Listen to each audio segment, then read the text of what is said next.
There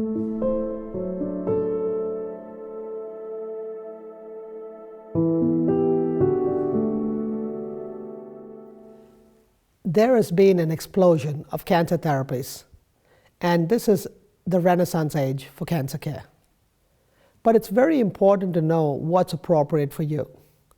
I'm a believer that it's very important for the patient and their families to be part of the decision making. With this explosion of information, even doctors have a hard time keeping up. So don't feel bad about having to ask for help with this. Cancer therapies can be very broad, and we've listed most of this at our website. For example, chemotherapy is what people have traditionally thought about as using cancer care. But it's now a very small part of what we do. Still a major part, but very important to know that it's not the only option. The stigma of chemotherapy is long and deep.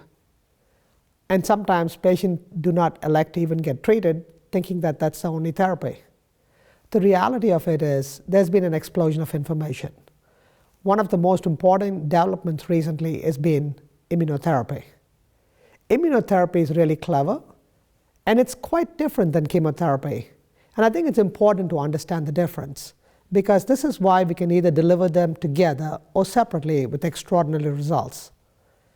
Chemotherapy attacks cancer cells directly.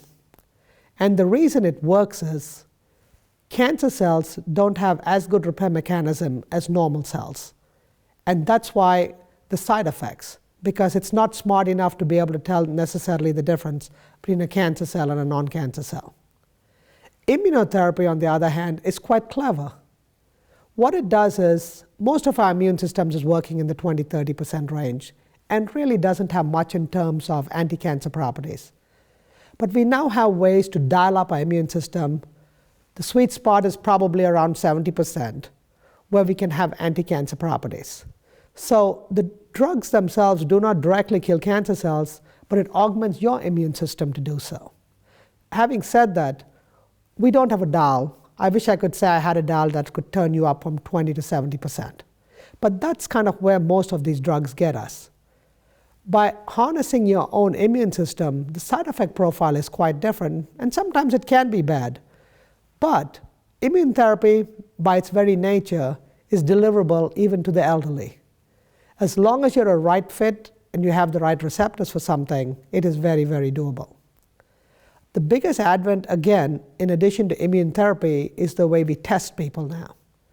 The testing now looks for very, very specific genomic changes in your cancer.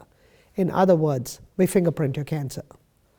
Once we fingerprint your cancer and you have an appropriate target, your treatment is based on your cancer specifically that you have, not what everybody else has. So as these therapies develop, whether it be in radiation, whether it be in surgery, whether it be in interventional radiology, everything is getting better. The openings are getting smaller, the side effects are getting better, and so be very cautious, but at the same time be hopeful, because things are moving in the right direction. At our Cancer GPS website, we have listed a whole host of therapies available to you, and also in some of the places you can access them. So be bold, advocate for yourself, and look forward to having better experiences with cancer care.